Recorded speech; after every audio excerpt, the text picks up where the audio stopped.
Assalamualaikum warahmatullahi wabarakatuh. Ketemu lagi dengan saya. Apa kabar kalian semua? Selalu semangat untuk terus berlatih supaya kalian bisa lulus UKOM dengan sekali mengikuti UKOM. Oke, untuk pertemuan kali ini kita membahas tentang pembahasan soal UKOM keperawatan anak. Yang mana pada video pembelajaran sebelumnya saya menyampaikan tentang trik lulus uji kompetensi keperawatan anak, yang mana pada soal-soal di situ kebanyakan tentang mengarah ke teori, dan itu memang pada beberapa uji kompetensi itu akan muncul soal-soal kasus tetapi lebih mengarah ke teori. Tapi pada pembahasan soal UKOM kali ini kita mengarah ke soal-soal kasus yang aplikatif yang terjadi di lapangan. Oke, ya. Jangan lupa untuk like, subscribe, dan tekan tombol lonceng supaya apabila saya untuk pada saat upload video pembelajaran selanjutnya kalian sudah mendapatkan notifikasi, ya, sehingga kalian bisa langsung melihatnya. Dan juga jangan lupa share ke teman-teman kalian supaya nanti bisa mengikuti video pembelajaran ini dan supaya dapat lulus UKOM, ya, dengan sekali mengikuti uji kompetensi. Oke, langsung saja di sini. Pada video pembelajaran ini kita langsung pembahasan pada soal ini. Nanti kita sekitar ada 16 soal. Nah, pada masing-masing soal diharapkan kalian sekali begitu saya membacakan soal,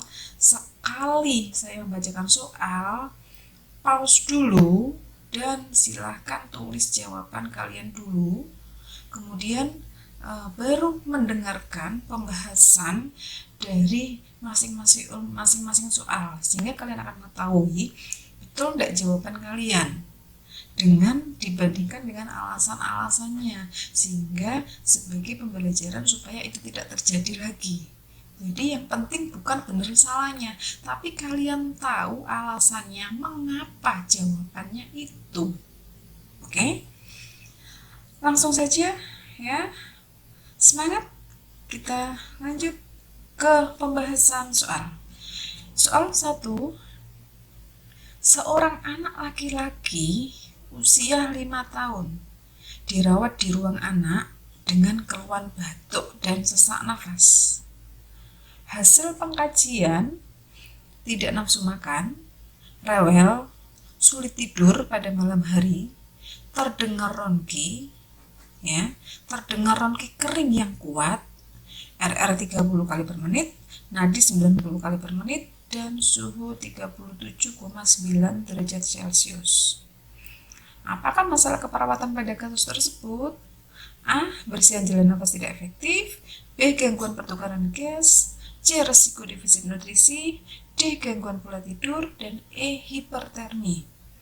Silahkan dijawab, ya, menurut kalian jawaban yang paling tepat mana, dengan menerapkan, ya, cara trik-trik, ya, di dalam pembahasan soal pada video pembelajaran sebelum ini, ya. Jadi bagaimana kalian menerapkan membaca skimming dan scanning. Oke, silakan di pause dulu dan catat jawaban kalian. Oke, setelah kalian mencatat jawaban, silakan dilanjut. Next, di sini kita bahas. Yang ditanyakan di sini adalah masalah keperawatan pada kasus tersebut. Ya, kita lihat pada kasus ini, ya, itu, ya, anaknya adalah keluhan batuk, ya, sesak nafas, ya. Walaupun di sini ada data umum tidak nafsu makan, rewel, sulit, inilah, ya, yang membuat rancu. Karena apa? Tanda-tanda penunjang lain itu di sela-selanya ada tanda penunjang lain yang tidak ada keterkaitan Tapi kalau batuk sesak nafas masih ada kaitannya. Tetapi begitu ada batuk dan sesak nafas, ada tidak nafsu makan, rewel, sulit tidur pada malam hari. Kemudian kembali lagi ke ide utamanya, yaitu terdengar rongki kering yang kuat. Ya. Dilanjut lagi ada RR, nadi, suhu. Nah, oke. Dari data-data itu nantinya ya akan mengecoh kalian untuk memilih jawaban yang seolah-olah jawaban kalian itu menurut Anda sudah paling tepat. Kita bahas. Pilihan jawaban A, bersihan jalan nafas tidak efektif, ditunjukkan dengan apa? Ada keluhan batuk, adanya rongki. Ya, kalau ada rongki nanti akan muncul adanya sesak nafas. Ya. Kemudian pada masalah keperawatan gangguan pertukaran gas, mungkin kalian akan berpikiran itu karena adanya sesak nafas. Ya, sesak nafas pasti ada gangguan pertukaran gas. Padahal ya biasanya peserta UKOM itu lebih mengarah ke gangguan pertukaran gas, atau bahkan nanti kalau ada pilihan masalah keperawatan pola nafas akan pilih pola nafasnya. Ya, karena ada sesak nafas. Kalau gangguan pertukaran gas itu nanti harus ada data analisis gas darah, PO2, PCO2, harus ada itu. Makanya nggak mungkin pilihan jawaban B. Kalau A masih mungkin, pilihan jawaban B nggak mungkin. Kemudian pilihan jawaban C, resiko defisit nutrisi. Mungkinkah? Mungkin, karena ada tidak nafsu makan, tetapi data penunjang lainnya tidak lengkap. Ya, berat badannya berapa, makannya seberapa, ya. Ini tidak lengkap. Tapi karena ada tidak nafsu makan, ini resiko untuk dipilih jawaban yang C. Kemudian jawaban yang D, gangguan pola tidur. Ya. Kemungkinan juga akan dipilih karena ada data rewel, sulit tidur pada malam hari. Ya. Jadi sebenarnya kalau gangguan pola tidur ya itu ada data penunjangnya. Tidur malam hari 2 jam, tidur siang hari 4 jam, tapi sebenarnya kebutuhan istirahat tidurnya tercukupi, tetapi cuma terjadi pola tidurnya ya yang mengalami gangguan. Tetapi ini kemungkinan besar juga akan terjawab karena ada data sulit tidur pada malam hari dan adanya rewel. Kemudian hipertermi. Ya, hipertermi juga kemungkinan akan muncul ya, walaupun di situ suhunya naik nggak begitu tinggi ya, di atas 37,5, suhunya 37,9. Nah, ini juga akan terkecoh. Semua jawaban bisa dikatakan kalau kita hanya baca sekilas, tidak memahami dari kasus dan tidak memahami dari teori yang ada, Anda yakin jawaban saya benar. Padahal bisa dikatakan kalau jawaban sekilas adalah semua jawaban di situ benar. Ya, tetapi kita memilih jawaban yang paling benar. Manakah itu? Jawabannya adalah A. Itu bersihan jalan nafas tidak efektif. Kenapa? Di sini lebih banyak data penunjang yang lebih mendukung pada masalah keperawatan A. Dengan apa? Keluhan batuk, adanya rongki, sesak nafas, ya. Jadi itu. Oke? Ingat, jawabannya mirip-mirip dan hampir dikatakan sangat mengecoh. Ini adalah soal-soal yang ada pada uji kompetensi. Bagaimana jawaban kalian? Bagian jawaban tepat saya harapkan tidak kebetulan tepat, tetapi memang benar-benar paham dan mengetahui alasannya mengapa pilih jawaban itu. Bagi yang kurang tepat, tetap semangat untuk latihan lagi.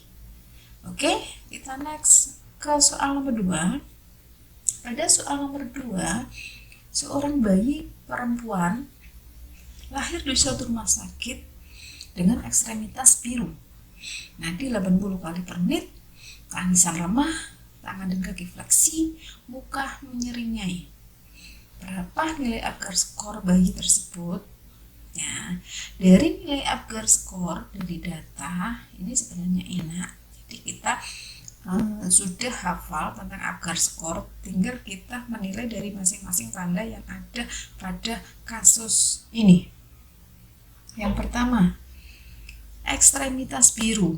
Ekstremitas biru itu nilainya 1 di dalam Apgar Score. Jika badan merah dan ekstremitas kebiruan, maka nilainya 1.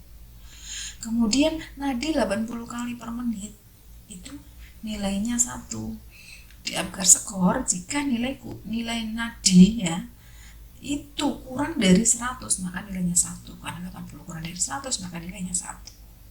2 ya, ekstremitas biru 1, nadi 80 kali per menit 1, jadi 2. Kemudian tangisan lemah ya. Tangisan lemah nilainya juga 1. Di dalam Apgar Score, tangisan lemah atau tidak teratur ya itu nilainya 1. Tangan dan kaki fleksi ya. Tangan dan kaki fleksi ini nilainya 1. Pada Apgar Score itu ada kriteria ekstremitas fleksi nilainya 1. Nah, ekstremitas kan ada tangan dan kaki. Di sini dicantumkan tangan dan kaki fleksi 1. Kemudian muka menyeringai ya. Muka menyeringai juga di sini nilainya 1. Jadi 1 1 1 1 1 nilainya Apgar Score-nya adalah 5. Oke? Bagaimana jawaban kalian? Ya, saya harapkan jika keluar pertanyaan seperti ini jangan sampai salah, karena sebenarnya ini tidak perlu nalar yang terlalu lama, hanya hafalan dan menerapkan dari apa yang dihafalkan itu ya, nggak sampai 1 menit 30 detik selesai ini targetnya ya. Next, kita ke soal nomor 3 ya, siap-siap. Seorang anak perempuan usia 5 tahun dirawat di ruang anak dengan keluhan sianosis setelah bermain. Anak didiagnosa penyakit jantung bawaan. Saat ini anak diperbolehkan pulang. Ibu bertanya apa yang harus dilakukan jika anaknya mengalami kebiruan. Pertanyaannya, apakah pendidikan kesehatan untuk orang tua pada kasus tersebut? Nah, ini apa pendidikan kesehatan? Ingat ya, pada penyakit jantung bawaan ya, ini sebenarnya kalau ya ada kasus tentang penyakit jantung bawaan, langsung aja fokus pada ajarkan posisi jongkok ya, karena pada posisi jongkok ini untuk meringankan gejala serangan ya, gejala serangan adanya nyeri dada itu ya, karena dengan posisi jongkok ya di sini akan menekan arteri femoralis sehingga akan terjadi resistensi vaskular sistemik, akhirnya dapat meningkatkan tekanan di jantung kiri sehingga dapat mengurangi pintas jantung kanan dari jantung kanan ke kiri, akhirnya dapat meningkatkan aliran darah dari ventrikel kanan ke paru-paru ya. Makanya di sini biasanya pada anak yang mengalami kelainan penyakit jantung bawaan itu dia akan otomatis akan berposisi jongkok, karena kita aja orang dewasa kalau sakit akan mencari posisi senyaman mungkin. Nah, anak di sini yang merasakan posisinya dia akan jongkok. Nah, takutnya di sini adalah orang tua tidak tahu bahwa pada anak tersebut itu adalah posisi paling nyaman, tidak hanya paling nyaman tetapi pada posisi itu paling aman. ya, untuk memperbaiki dari kondisi jantungnya pada saat itu. Makanya perlu diberikan edukasi. Kadang orang tua nggak tahu di situ posisi jongkok dikira itu malah tambah menghambat aliran darah, sehingga anak digendong, ditidurkan, diluruskan. Makanya di sini diperlukan pendidikan kesehatan apabila terjadi serangan nyeri pada anak yang mengalami penyakit jantung bawaan, maka ajarkan posisi jongkok. Atau bahkan jika anak pada saat itu berposisi jongkok, biarkan ya sambil kita observasi ya apakah kebiruannya itu berkurang apa tidak. Seharusnya di sini adalah berkurang asalkan tidak ada penyakit penyerta lainnya. Oke, saya harapkan bisa difahami dan kita sebagai seorang tenaga kesehatan, sebagai seorang perawat juga bisa memberikan edukasi apabila nanti menemui pasien ya dengan penyakit jantung bawaan, sehingga kita bisa memberikan edukasi kepada keluarganya. Oke, next pada soal nomor 4 ya. Pada soal nomor 4 ini seorang anak laki-laki usia 2 tahun dibawa ke puskesmas dengan keluhan mengalami mencret 5 kali sehari dan anak tampak lemas.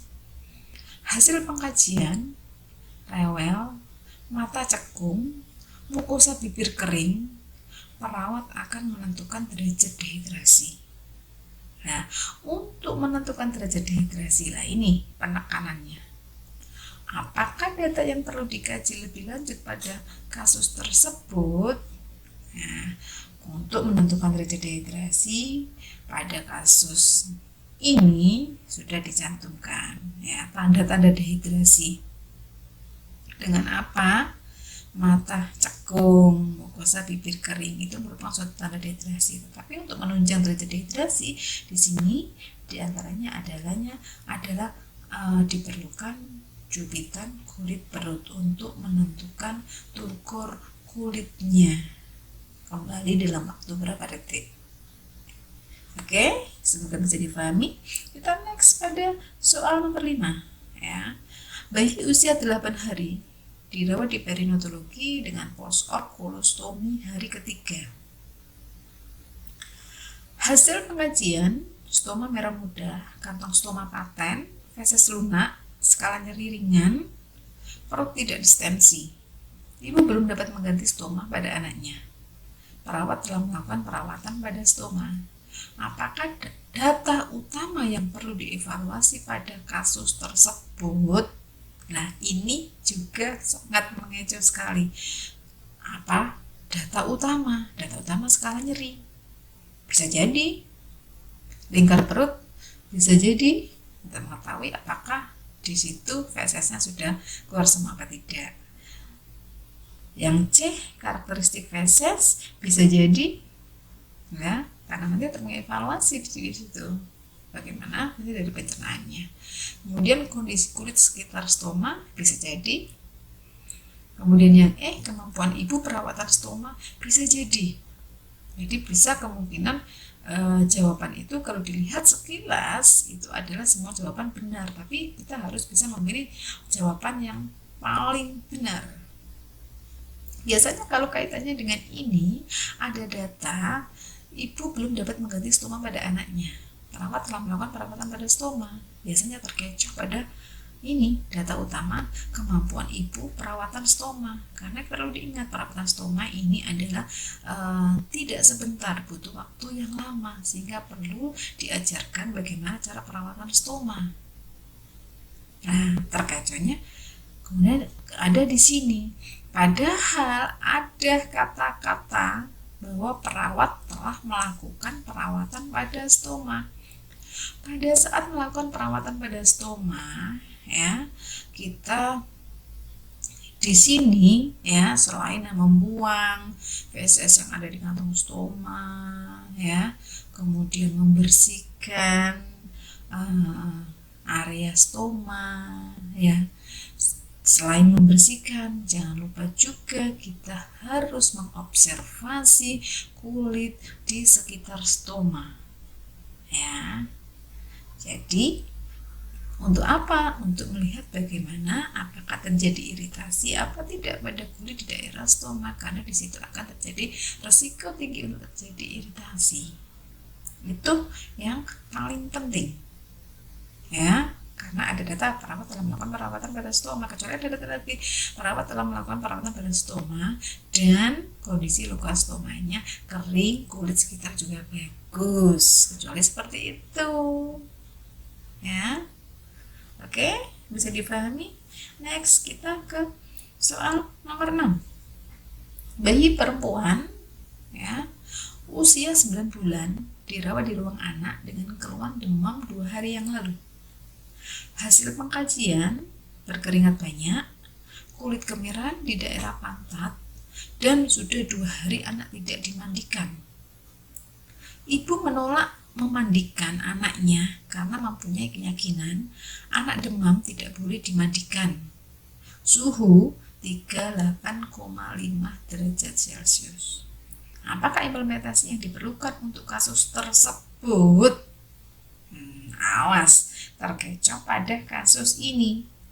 Kalau dilihat di sini adalah, ya, kulit kemerahan daerah pantat, belum mandi, berkeringat banyak, spontan makan, ya, seperti apalagi seorang ibu, sifat keibu-ibuannya akan keluar, langsung memilih, ya, memandikan anaknya di tempat tidur dengan menyeka, ya.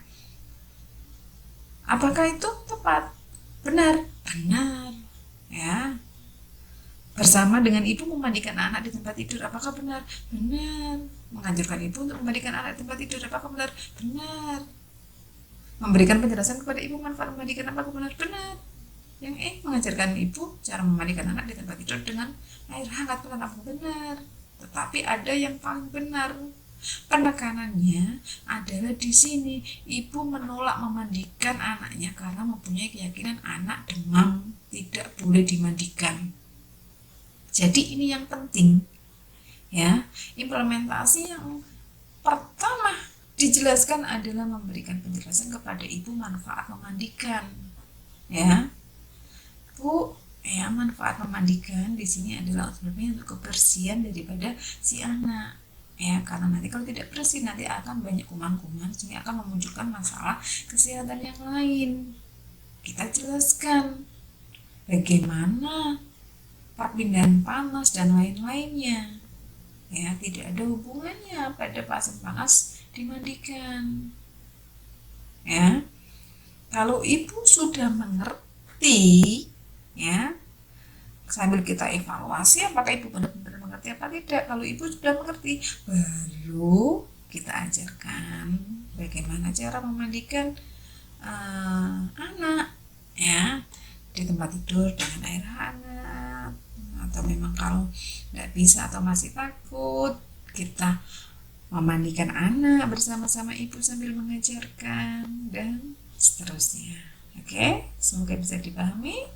Kita next pada soal nomor 7.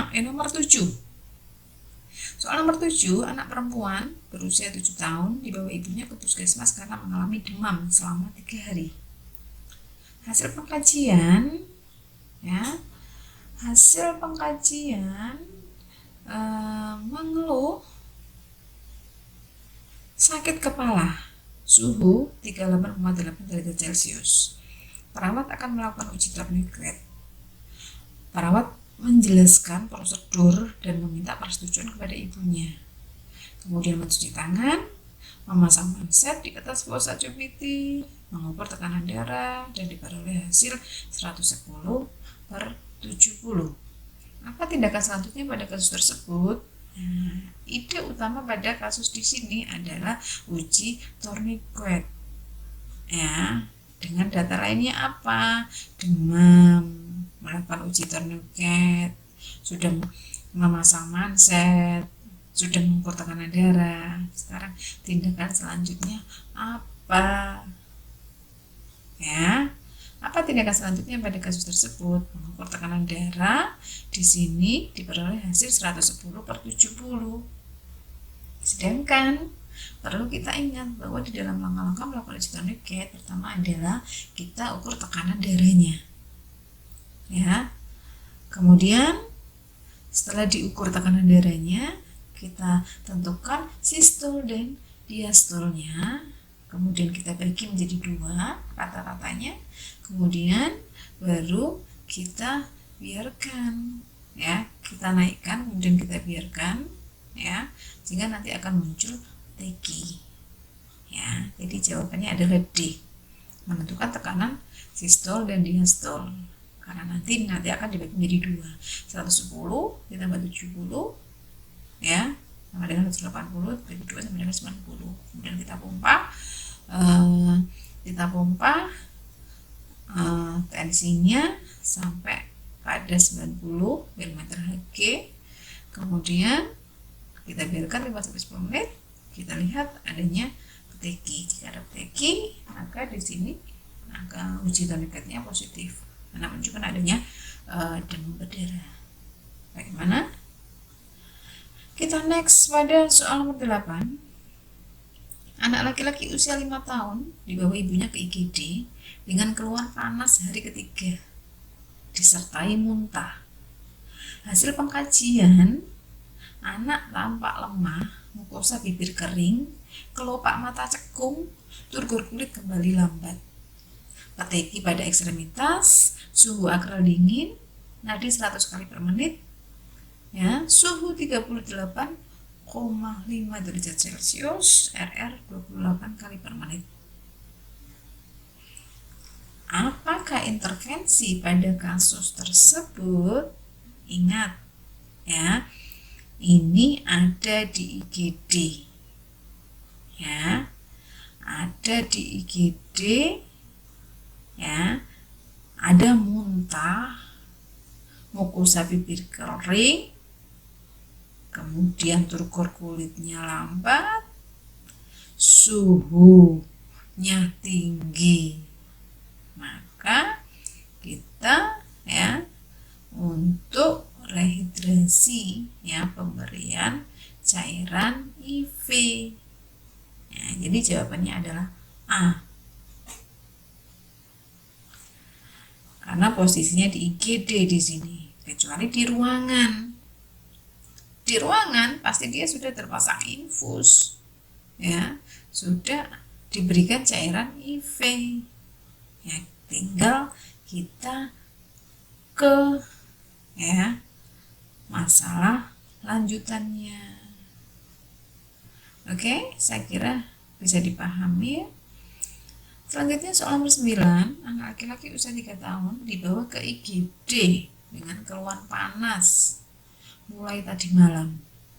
Hasil pengkajian, ibu mengatakan demam mendadak dan terjadi beberapa saat pada saat demam. Suhu 39 derajat Celcius, akral hangat, anak nampak lemah, tidak nafsu makan, dan merasa kedinginan. Ya, apakah implementasi pada kasus tersebut? Ingat, ya, ini posisi anaknya adalah di IGD, ya, di IGD dengan suhu 39 derajat Celcius. Ya, walaupun kita sebagai seorang perawat, ya, kadang pikirannya perawat, saya harus melakukan tindakan mandiri keperawatan, tapi dilihat dulu di sini posisinya di mana, ya, posisinya di mana di IGD. Jadi kita utamakan adalah tindakan kolaborasi, yaitu tindakan kolaborasi pemberian antipiretik, ya. Jadi begini, ya, teman-teman, di dalam memberikan implementasi keperawatan itu kan ada tindakan mandiri dan tindakan kolaborasi. Bukan berarti kita sebagai seorang perawat berarti kita pentingkan tindakan mandiri keperawatannya. Tetapi pada kondisi-kondisi seperti ini, ya, pada kondisi di rumah sakit itu kita bisa jalan bersamaan, dalam artian tindakan kolaborasi juga jalan, tindakan mandiri keperawatan juga jalan, ya. Jadi seandainya ini ada di ruangan, suhunya tinggi, kemudian terapinya tetap jalan, pemberian antipiretik, kita sebagai seorang perawat juga tetap melakukan tindakan mendidik perawatan dengan melakukan kompres hangat, menganjurkan banyak minum, dan seterusnya. Tapi ini posisinya di IGD, jadi kita prioritaskan terlebih dahulu dengan kolaborasi. Oke, bisa dipahami ya? Soal nomor 10, anak laki-laki usia 3 tahun dirawat di ruang anak dengan keluhan kejang saat panas tinggi. Hasil pengkajian suhu 37,6. Ibu mengatakan bahwa anaknya sering diberi kopi untuk menghindari supaya tidak kejang. Apa prinsip etik yang dilakukan ibu ya di dalam kasus di atas? Ya, ini prinsip etik. Perlu diingat dalam prinsip etik bahwa yang dikatakan justice itu adalah keadilan, fidelity itu adalah menepati, otonomi itu adalah kepentingan sendiri, beneficence itu adalah berbuat baik, dan normal efisiensi itu adalah tidak merugikan. Ya, ini dikatakan bahwa ibunya sering memberikan kopi kepada anaknya untuk menghindari supaya tidak kejang. Ya, apakah ya pemberian kopi pada kasus di atas menyatakan bahwa pemberian kopi itu pada saat kejang? Tidak. Jadi bukan diberikan kopinya pada saat kejang. Setiap harinya ibu ini sering memberikan kopi supaya dengan tujuan tidak kejang, anaknya tidak terjadi kejang. Ya, apakah merugikan? Tidak, karena bukan diberikan pada saat si anak kejang. Jadi prinsip etiknya adalah non malefisiensi. Oke, bisa dipahami ya? Kita ke soal nomor 11, anak perempuan usia 6 tahun dirawat di PICU karena meningitis. Sudah 2 minggu. Hasil pengkajian, anak mengalami penurunan kesadaran dan terpasang ventilator. Orang tua mengatakan tidak sanggup lagi untuk membiayai dan akan membawa anaknya pulang. Apakah implementasi pada kasus tersebut? Apa implementasinya? Jawaban yang A, membiarkan keluarga membawa anaknya pulang. Ya, kita sebagai seorang perawat melihat dari kasus tersebut, milih A. Oh, yuk milih A, karena orang tua menyangka bahwa sudah tidak sanggup lagi. Bisa jadi. Kemudian jawaban B, menghargai apapun yang menjadi keputusan keluarga. Ya, jadi itu keputusan karena semuanya tetap diberi itu, bisa jadi akan terjadi jawaban itu. Kemudian yang C, memberikan motivasi orang tua untuk mencari bantuan karena alasannya tidak sanggup membiayai, akhirnya berpikiran cepat, disuruh mencari bantuan. Kemudian yang D, menjelaskan pada keluarga bahwa anak harus tetap menjalani perawatan. Ini juga. Dan yang E, meminta keluarga menandatangani surat pernyataan pulang paksa. Karena kita lihat, terus nggak sanggup, ya udah Bu, kalau gitu tanda tangan surat pernyataan pulang paksa Bu ya. Nah, perlu diingat di dalam memberikan asuhan keperawatan, apapun masalah keperawatan yang dihadapi pasien, apapun keputusan yang diambil oleh pasien dan keluarganya, kita sebagai seorang perawat masih punya kewajiban untuk memberikan edukasi. Ya, ingat, di dalam intervensi itu ada edukasi, jadi otomatis juga akan kita implementasikan. Apapun keputusan yang diambil, ya, tetap kita berikan edukasi. Jangan menyerah. Kita sebagai seorang perawat, walaupun sudah diberikan edukasi, tetapi tetap menolak, ya, kita berikan kesempatan kepada keluarga untuk berpikir dulu. Jangan langsung berikan edukasi, menolak. Ya sudah Bu, silakan tanda tangan surat pernyataan untuk pulang paksa.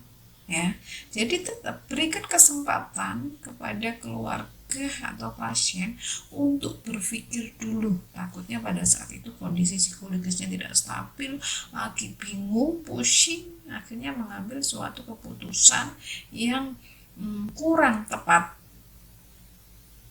Berikan penjelasan dulu, atau kita silakan Bu dirundingkan dulu dengan keluarga yang lainnya, istirahat dulu, dikasih waktu mungkin beberapa jam.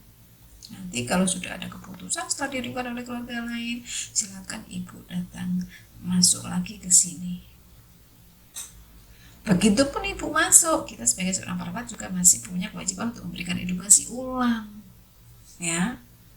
Jadi harapannya adalah Ibu berubah pikiran. Kenapa bisa berubah pikiran? Karena edukasi yang diberikan oleh perawat itu bisa diterima oleh orang tuanya atau ibunya itu tadi. Oke, jadi jawabannya adalah menjelaskan pada keluarga bahwa anak harus tetap menjalani perawatan. Jadi kita tetap memberikan edukasi. Oke. Soal nomor 12. Anak perempuan usia 8 tahun dirawat di ruang anak dengan keluhan nyeri saat PAK. Hasil pengkajian, suhu 37,8 derajat Celcius, warna kemerahan di sekitar labia mayora dan minora. Perawat telah menyiapkan peralatan, kemudian mencuci tangan, menarik tirai, dan menggunakan sarung tangan. Apa langkah selanjutnya pada kasus tersebut? Kita lihat pada kasusnya. Idenya apa? Ide utamanya apa? Di sini bahwa keluhannya nyeri saat PAK. Ada rata penunjang kemerahan di sekitar labia mayor dan minora. Berarti apa? Anak perlu dilakukan vulva hygiene.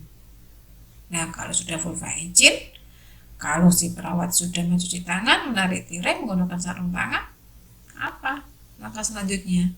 Yaitu memposisikan pasien dalam posisi dorsal recumbent, ya, jangan salah. Kalau ini posisi vulva hygiene.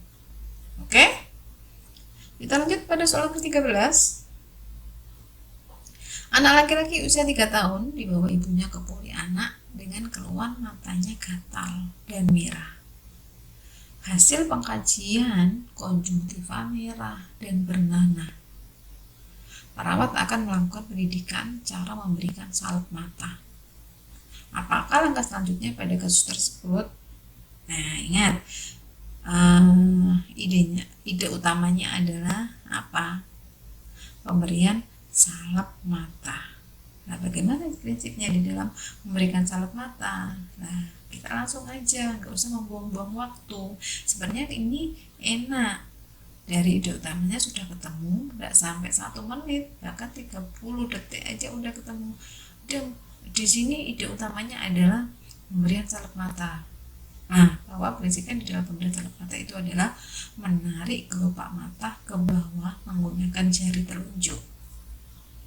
Jadi salah satu ya tangan perawat itu meletakkan jari telunjuk di mata, ya, di kelopak mata. Anak ditarik ke bawah, jari lainnya memegang salep, kemudian mengeluarkan salepnya kurang lebih 1 cm pada matanya. Oke, kita ke soal nomor 14. Bayi perempuan usia 2 bulan dibawa ibunya ke puskesmas karena mengalami batuk pilek. Hasil pengkajian, batuk pilek sejak 2 hari yang lalu, suhu 37 derajat Celcius, belum pernah mendapatkan imunisasi.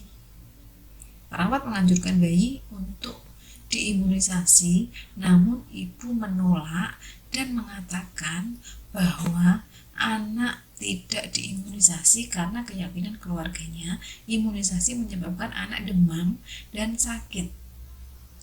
Perawat berupaya membujuk dan menjelaskan tentang imunisasi secara lengkap. Ya, apakah prinsip etik yang diterapkan pada kasus tersebut? Ya, jadi prinsip etik yang dilakukan oleh perawat apa? Ingat tadi autonomi, ya. Di sini ada beneficiency, ya. ini ibunya wis gak mau, tapi perawatnya masih berusaha memberikan edukasi. Jadi jawabannya adalah benefisiensi, berbuat baik, ya. Jadi perawat tetap di sini harus tetap berbuat baik untuk memberikan edukasi, ya, tentang pentingnya imunisasi, kenapa harus diberikan imunisasi, nanti efeknya bagaimana, bisa diatasi dengan bagaimana. Apalagi di sini diceritakan bahwa apabila diimunisasi anaknya menjadi demam. Lah itu demamnya kenapa? Demamnya itu bukan demam sakit, demamnya itu demam normal, respon dari tubuh. Kalau demam apa yang diatasi, diberikan apa? Nah, itu edukasinya harus jelas. Ya, jadi aspek-aspeknya adalah benefisiensi. Kita ke soal nomor 15, ya. Anak perempuan dibawa ibunya ke poliklinik tumbuh kembang untuk pemeriksaan.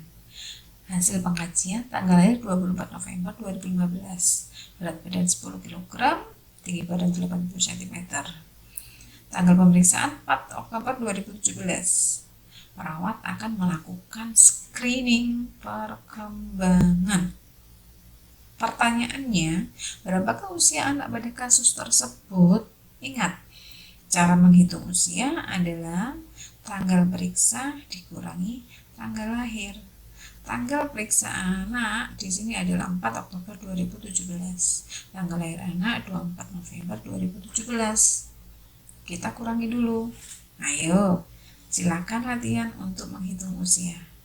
Usahakan melihat kasus seperti ini, jangan menghitung usia dengan penghitungan ditulis di kertas, kita menggunakan pulpen, karena tidak mungkin kalian nanti pada saat ukur itu tidak ada fasilitas pulpen dan tidak ada fasilitas kertas. Jadi kalian hanya melihat saja.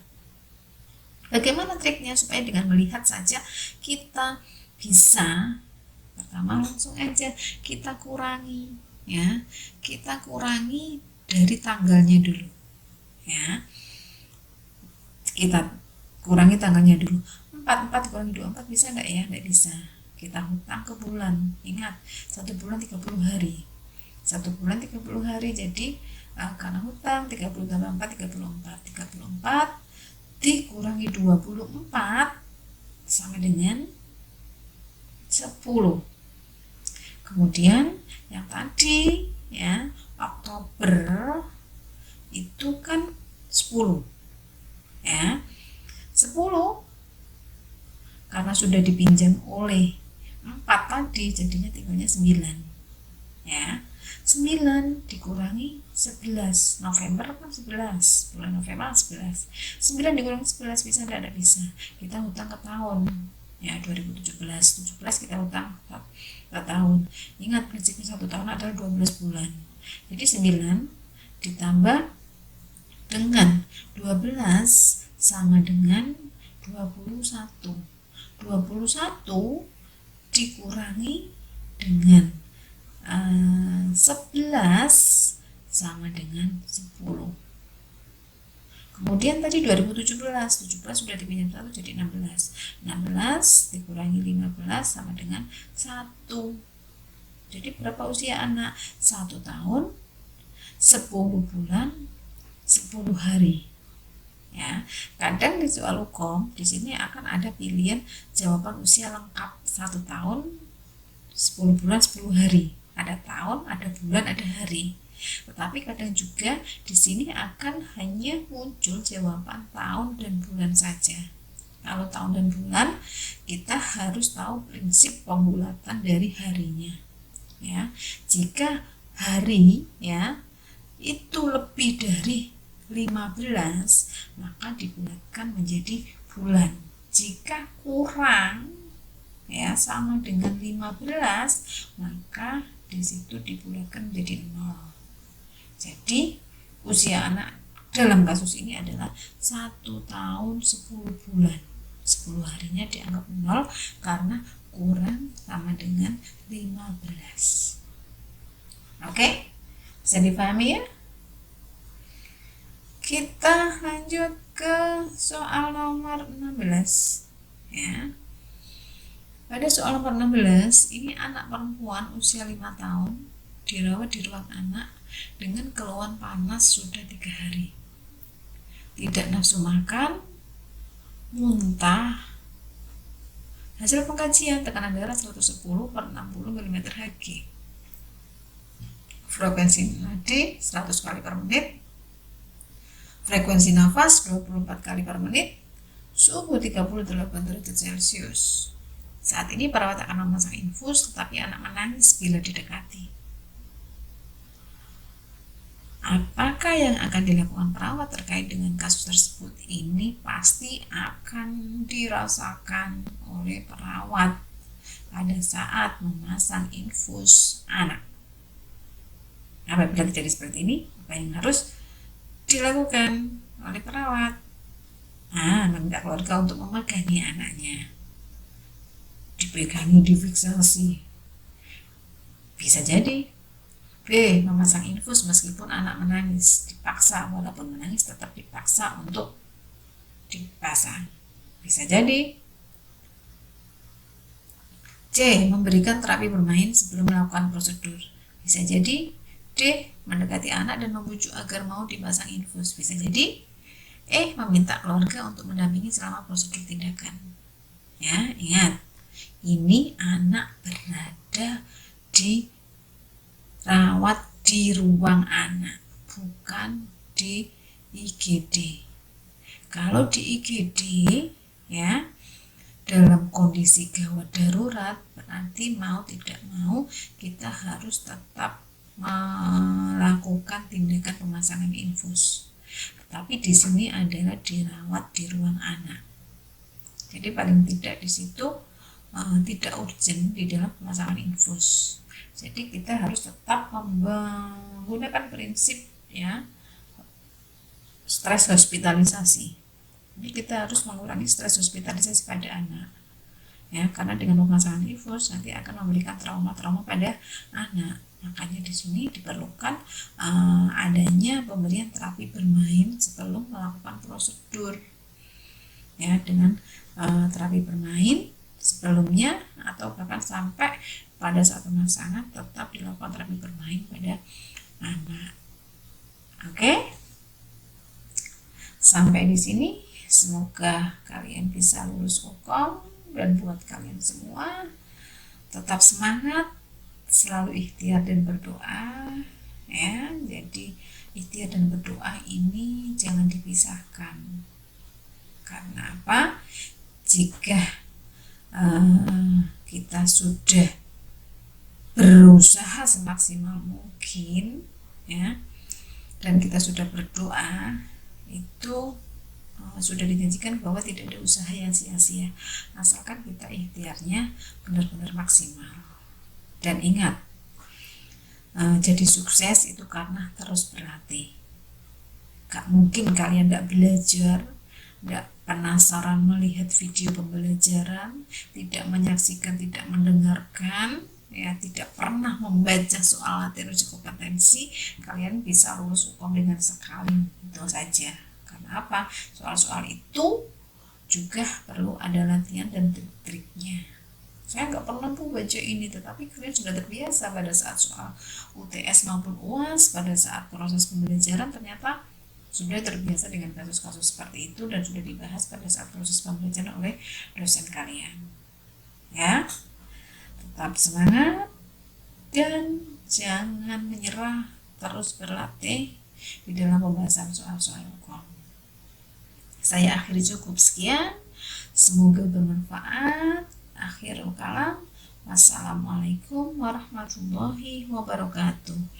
Jangan lupa like, subscribe, dan tekan tombol lonceng serta share ke teman-teman kalian. Bagikan ilmu ini, semoga dapat bermanfaat buat kalian dan dapat mempermudah kalian di dalam mengerjakan soal UKOM.